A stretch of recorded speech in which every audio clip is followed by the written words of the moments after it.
Olá, eu sou Clédson Bernardo e está no ar mais um Atitude Sustentável S.A., o espaço feito para você, para falarmos sobre a agenda ESG e ajudar a sua empresa a se tornar mais sustentável. No Brasil, a desigualdade de gênero ainda marca presença forte no mercado de trabalho. As mulheres seguem ganhando em média 19% a menos que os homens. E essa diferença chega a 25% nos cargos de liderança, acredite.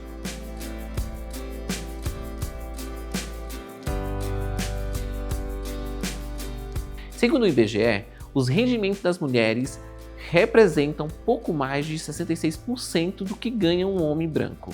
Mas essa desigualdade, além de ser um problema social, também representa uma oportunidade perdida de crescimento para as empresas. Dados recentes da MSCI de 2024 mostram que companhias com pelo menos 30% de mulheres em seus conselhos apresentaram um retorno cumulativo de 18,9% superior entre 2019 e 2024. Apesar dos avanços, a presença de mulheres no topo ainda é pequena. Apenas 6% dos CEOs globais são mulheres, número que cai para 3% em mercados emergentes. No episódio de hoje, recebemos Priscila de Sá, especialista em liderança feminina, diversidade e inclusão e soft skills. Vamos entender como que ampliar o espaço das mulheres nas decisões empresariais pode não só corrigir injustiças históricas, mas também impulsionar inovação, reputação e rentabilidade. Porque, mais do que um valor social, equidade é uma estratégia de negócios.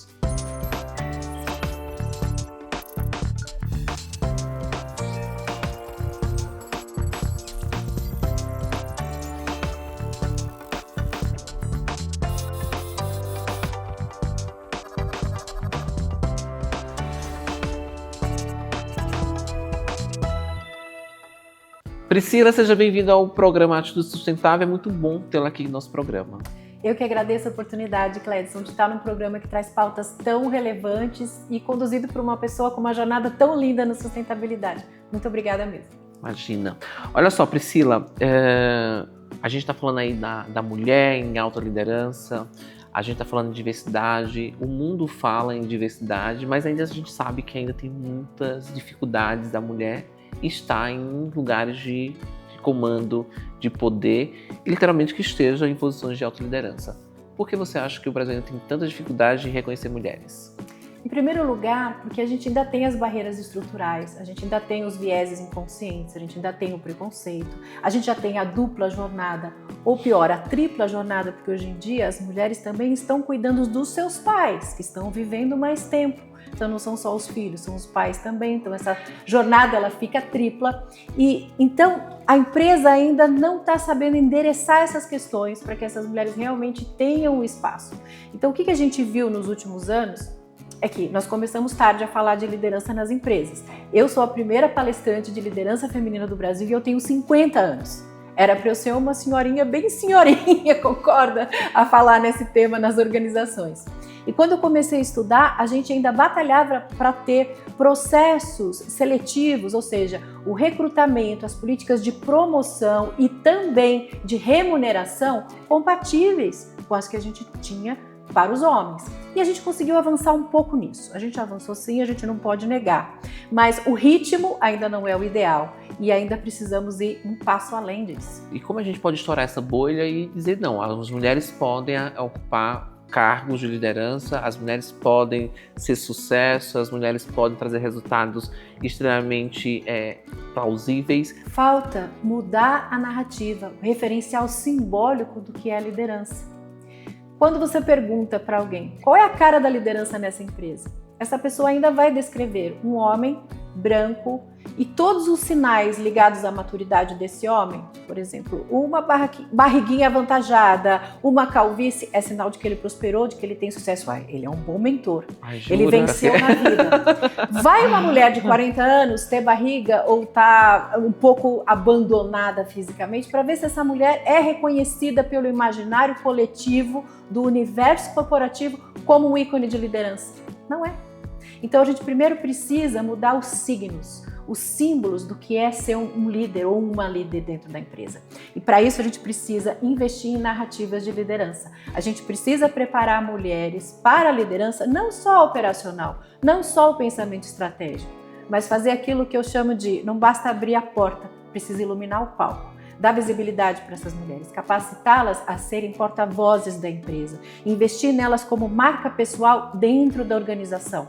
Isso é investir em imagem, isso é investir em estética também, para que as pessoas possam falar: nossa, na empresa em que eu trabalho tem uma líder e ela é incrível. Se você não investir no aspiracional dessa líder, você não vai ter nem retenção nem atração de geração Z, porque a menina de 18, 20, 25 anos que entra hoje numa entrevista de emprego, ela quer saber que mulheres na liderança você tem aqui. Então, enquanto você não mudar a imagem do que é liderar no Brasil, você não vai ter atração, você não vai ter retenção e você não vai ter consequente valorização da mulher na liderança.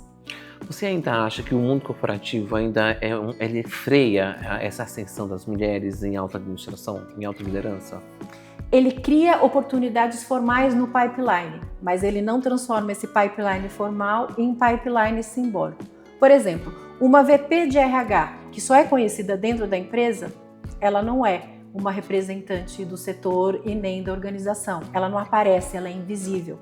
E aí é que tá, ela fica confortável nesse lugar de invisibilidade, porque conforme ela cresce dentro da organização e ela ascende, ela também fica mais madura.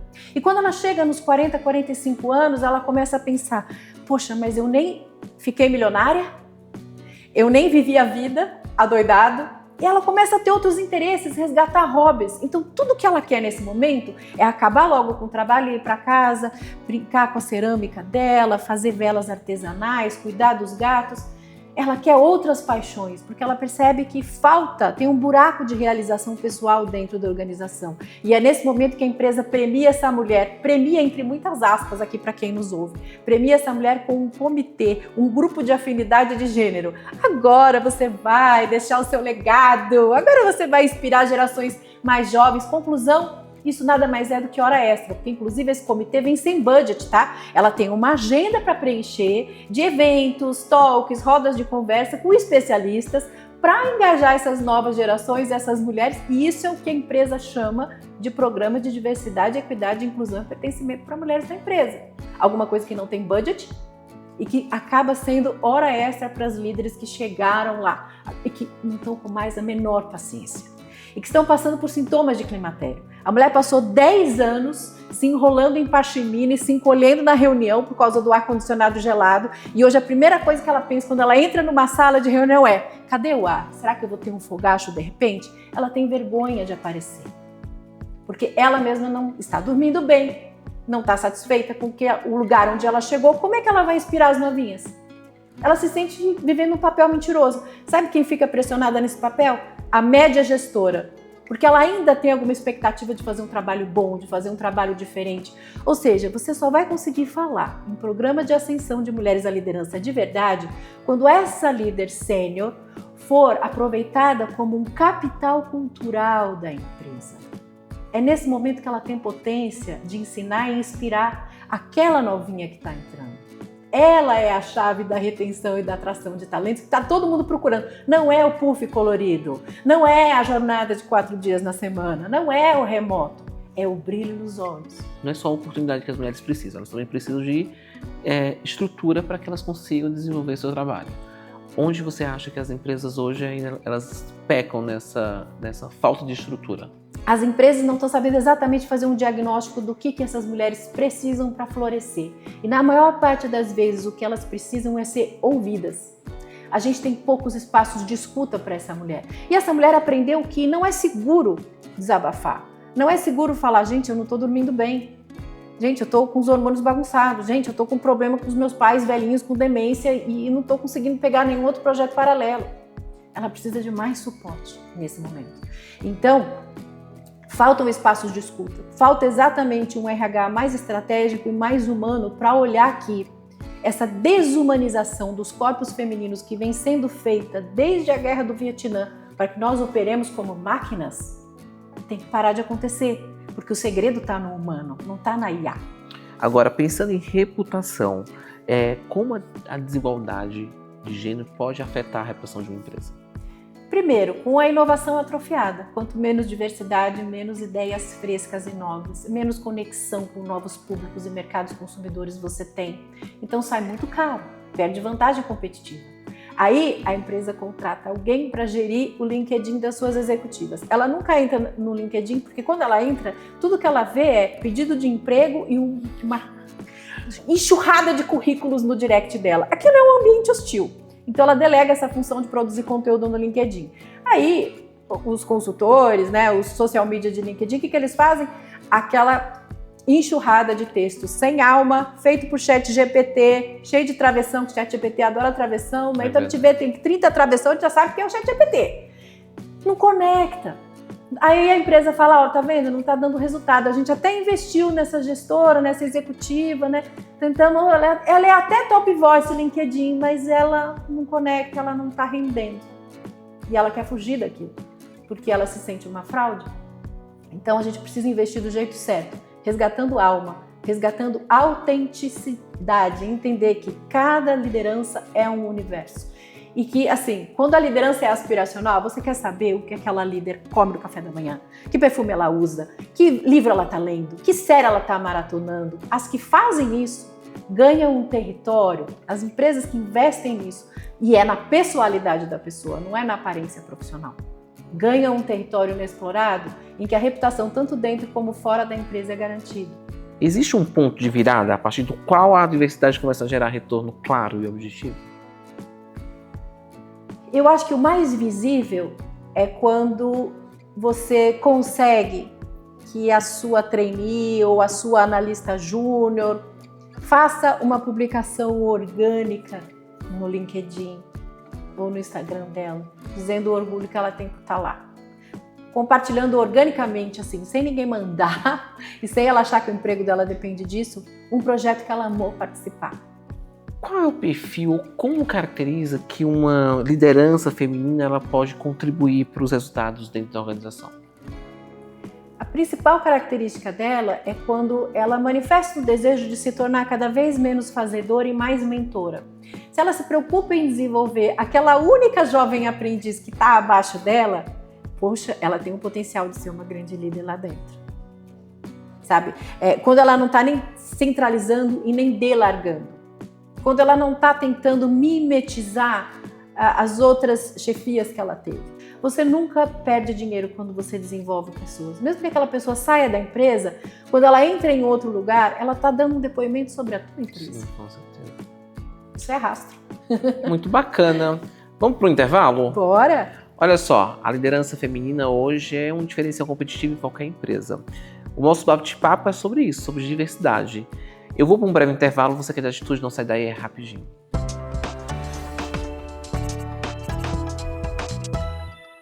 A Terra é nossa casa. É nosso dever protegê-la. Mas estamos falhando. O meio ambiente está em declínio e o futuro é incerto. Precisamos de líderes que nos guiem para um futuro sustentável. Para isso, é fundamental tomar decisões que beneficiem o planeta e as pessoas.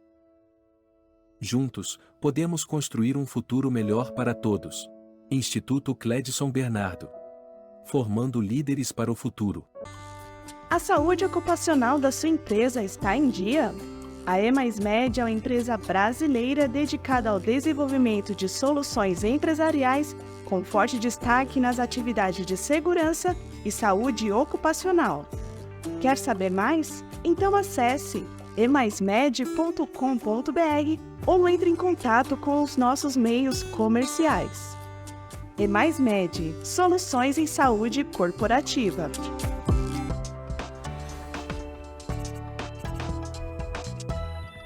Falei para você que era rapidinho? Estamos de volta com o programa Atitude Sustentável SA e hoje com a especialista Priscila em liderança feminina. Priscila, o que é mais eficaz? Metas de diversidade, programas de mentoria ou políticas afirmativas? As três coisas têm que andar juntas. Primeiro, as políticas afirmativas, senão nada mais se sustenta. Então, você dá conhecimento, sem dar suporte para a pessoa aplicar esse conhecimento, é formar rebeldes revoltados.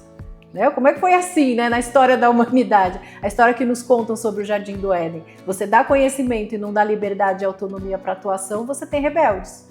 Então você precisa das políticas afirmativas, depois você precisa fazer um mapeamento das necessidades e fazer mentorias muito pontuais e específicas, com especialistas e também com pares, com outras lideranças que já chegaram aonde você pretende chegar.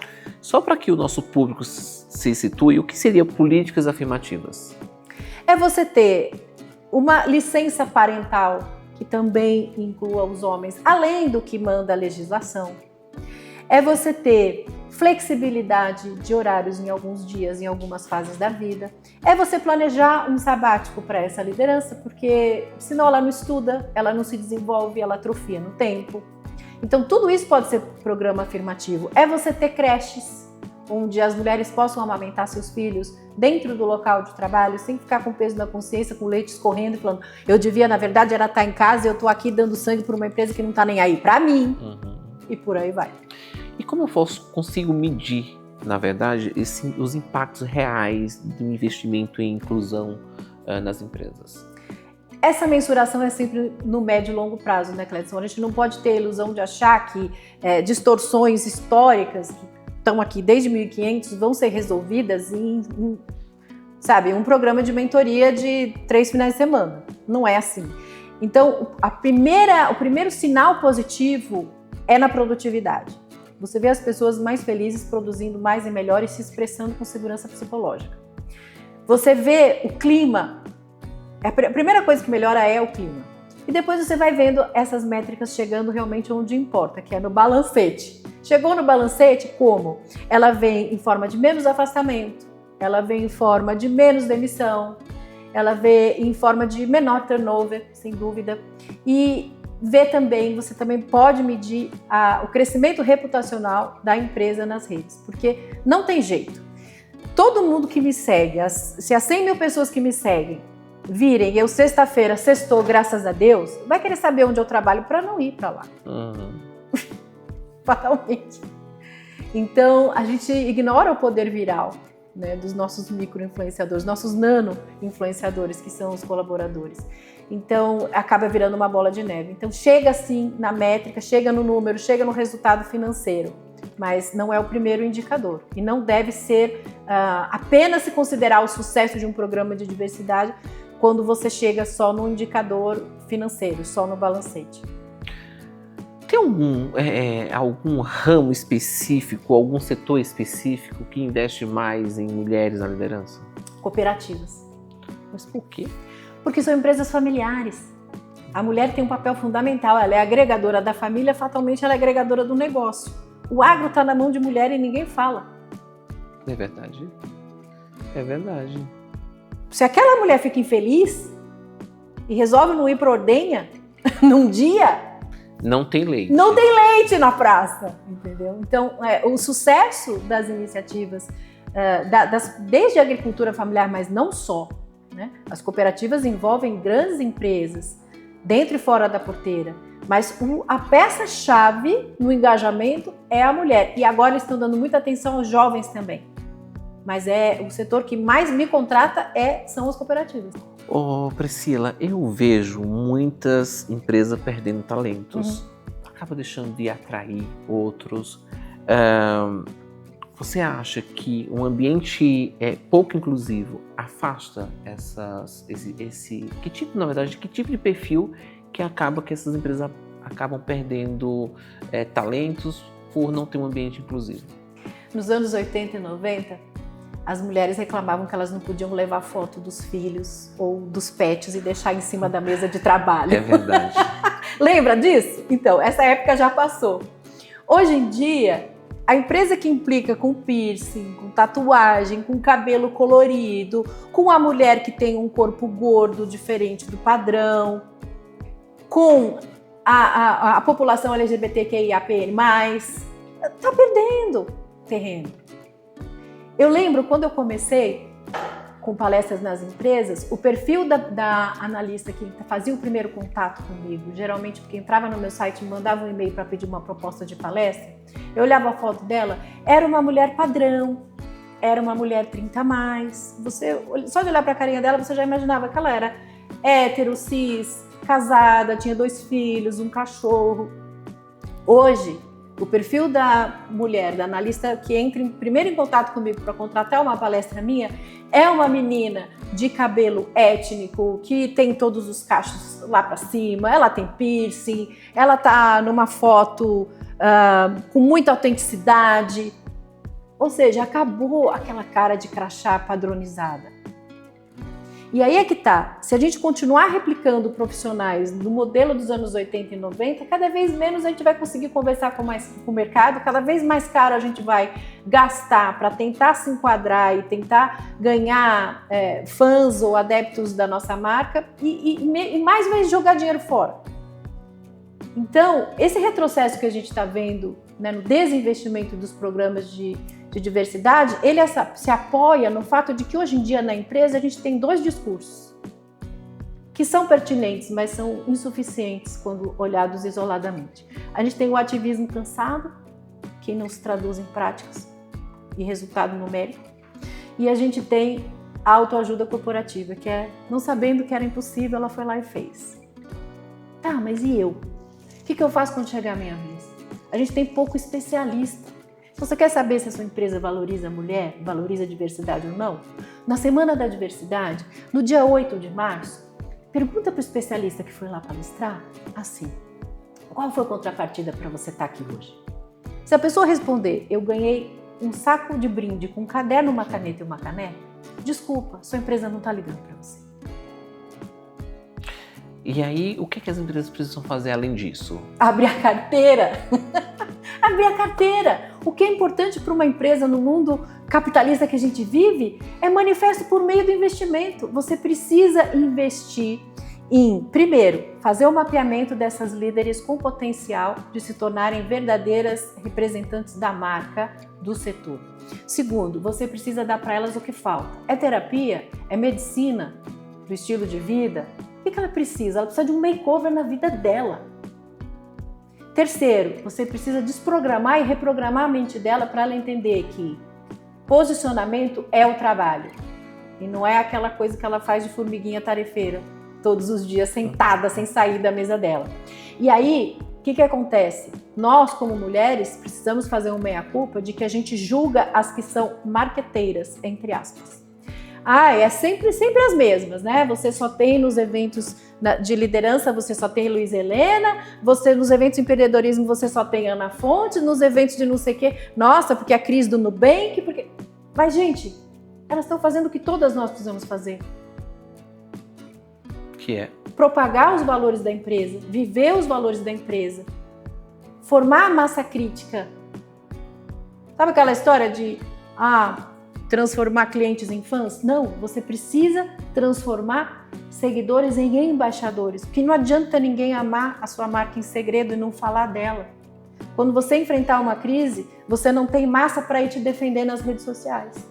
Você falou uma coisa muito bacana que é abrir carteira, não é verdade? Mas a gente sabe que a realidade do país, às vezes, não é a questão de investir ou não investir, ter ou não, ou ter e não querer investir, é não ter, né? Com essas pequenas e médias empresas que ainda não têm um budget ou não têm um orçamento para esse investimento, quais são as sugestões para essas empresas? Para de gastar com propaganda que ninguém vê em TV aberta, com super celebridade que nunca pisou na empresa, não sabe o que passa e vai visibilizar o teu cliente lá na ponta. Vai visibilizar os seus talentos internos. Escuta o que o estagiário tem para dizer. Porque essas são as pessoas que vão falar a verdade sobre a sua marca.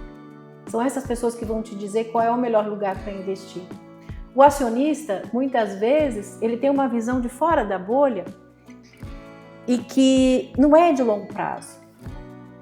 Tem muita gente em volta puxando o saco, falando o que ele tem que fazer e querendo o dinheiro dele.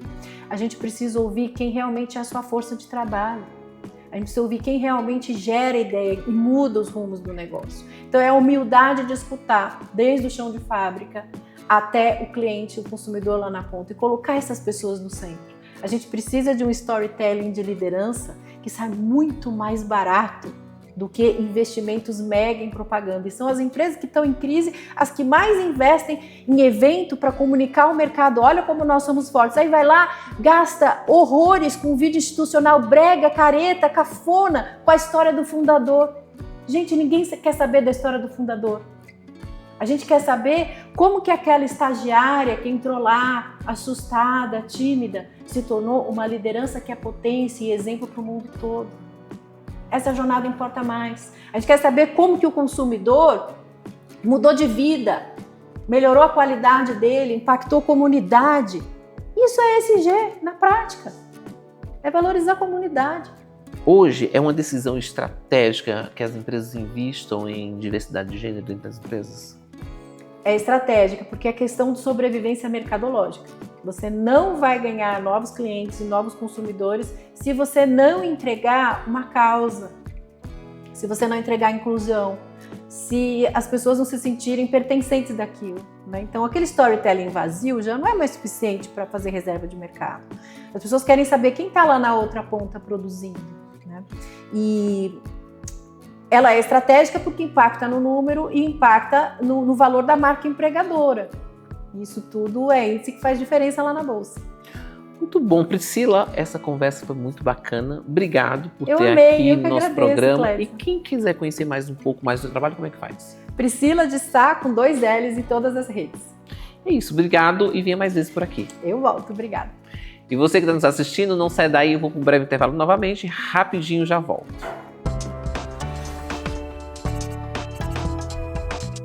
A logística é a espinha dorsal de uma empresa, mas gerenciá-la pode ser um desafio. A Humalog oferece terceirização de mão de obra qualificada para otimizar sua logística sem correr riscos com problemas inesperados. Além disso, também te ajudamos a encontrar os candidatos ideais com nossa consultoria em recrutamento e seleção. Com a Humalog, você terá mais tempo para se concentrar no que realmente importa: o crescimento do seu negócio.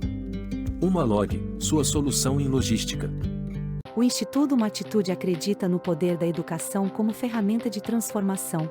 Por isso, em parceria com o Instituto Semear e a Humalog, iniciamos em Recife o projeto Semeando Conhecimento.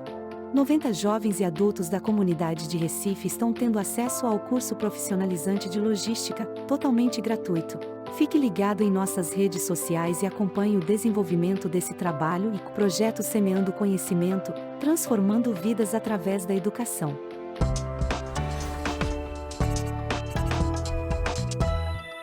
Estamos de volta com o programa Atitude Sustentável SA e agora vamos falar de um assunto muito importante ainda dentro do tema do programa de hoje. Recentemente, a ministra do Meio Ambiente, Marina Silva, sofreu cruéis ataques machistas durante uma audiência no Senado. Marina Silva foi alvo de um ataque machista e violento por parte do senador Plínio Valério, do PSDB, que afirmou, em tom de deboche, que tolerar Marina por 6 horas e 10 minutos sem enforcá-la era um grande feito. A fala ocorreu após uma audiência da CPI das ONGs. Longe de ser uma brincadeira, expôs o tipo de violência simbólica e política que ainda atinge as mulheres que ousam ocupar cargos de liderança no Brasil. O ataque contra Marina Silva escancara o abismo de gênero que ainda marca o Congresso Nacional. Em 2025, apenas 15 dos 81 senadores são mulheres, o que representa menos de 19% da casa. Um número muito baixo da proporção de mulheres na sociedade brasileira, e bem distante da média global de 26,5% de participação feminina em parlamentos, segundo dados da União Interparlamentar. Mais do que uma questão de representatividade, a baixa presença feminina no Senado alimenta uma cultura política, em que discursos violentos, piadas misóginas e silenciamentos são naturalizados. Marina Silva, uma das vozes mais respeitadas da luta ambiental, mostrou que não se intimida. E nós, como sociedade, também não podemos calar diante da violência de gênero travestida de discurso político. Olha, o programa Atitude Sustentável SA vai ficando por aqui. Espero que você tenha gostado do tema de hoje, porque desigualdade de gênero é um tema muito importante no mundo corporativo. Olha, se você tiver dúvidas ou sugestões de pauta, entre em contato com a gente através do e-mail produção@atitudesustentavelse.com.br. Eu te espero no próximo programa aqui na C3 TV, todas as sextas-feiras, às 19h30. Tchau!